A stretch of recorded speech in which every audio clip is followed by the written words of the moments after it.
ভারত পাকিস্তান যুদ্ধ হৈ হৈ অবস্থার মধ্যে রয়ে গেছে। এই পরিস্থিতির মধ্যে প্রস্তুতি না নেওয়াটা আত্মঘাতী।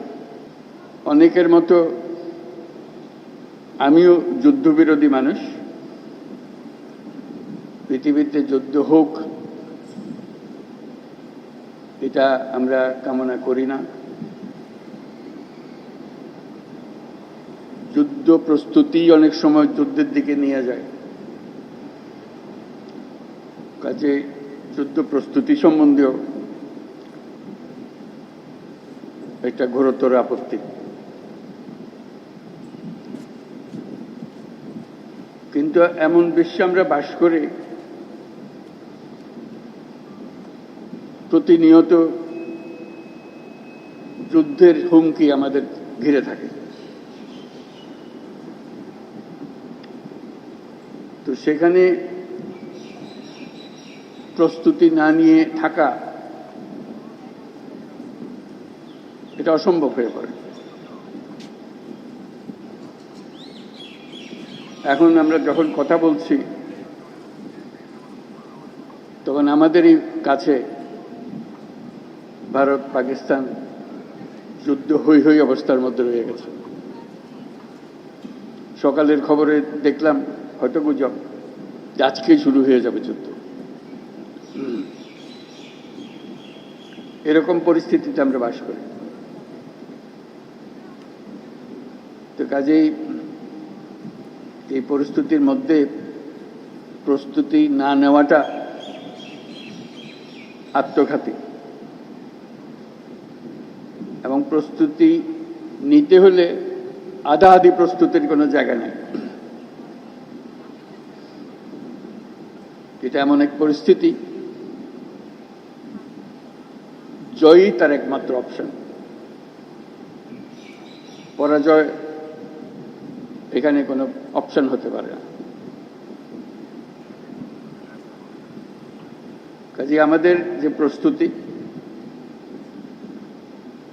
সেই প্রস্তুতি কত উচ্চ পর্যায়ে আমরা নিতে পারি সেটার চেষ্টা আমাদের থাকতেই হবে। বান্ডেল থাকলে প্রতি সেনমানিতে টাকা বাঁচবে। বিকাশ সেনমানি বান্ডেল কিনে জিতুন প্রতি লেনদেনে। কিন্তু আজকাল যুদ্ধ এত ব্যয়বহুল একটা ব্যাপার,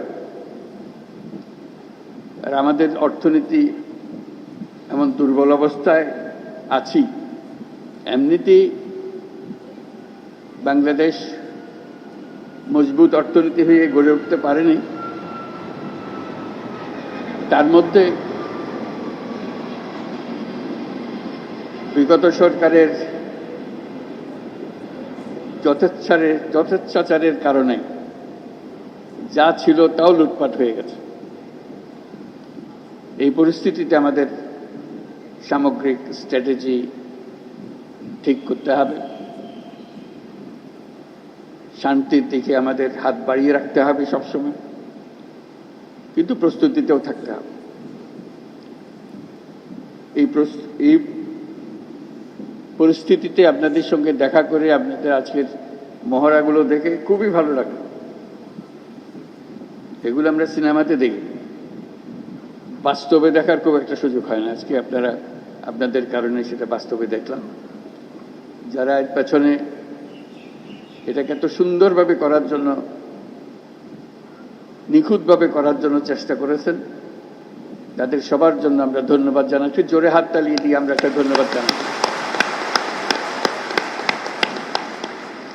এতে আমাদের সাহস বাড়ে।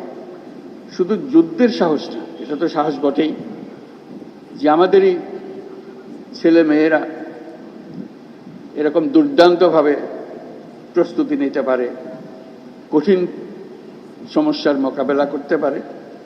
এটা দেখে বুক ভরে যায়। আমরা যারা আজকে বাইরের থেকে আসলাম, আমি নিশ্চিতভাবে বলতে পারি তাদের সবার বুক ফুলে গেছে যে আপনাদের কৃতিত্ব দেখে, আপনাদের নিখুঁত ম্যানুভারিং দেখে। কাজে সেই অনুভূতিটা আপনাদেরকে জানিয়ে গেলাম।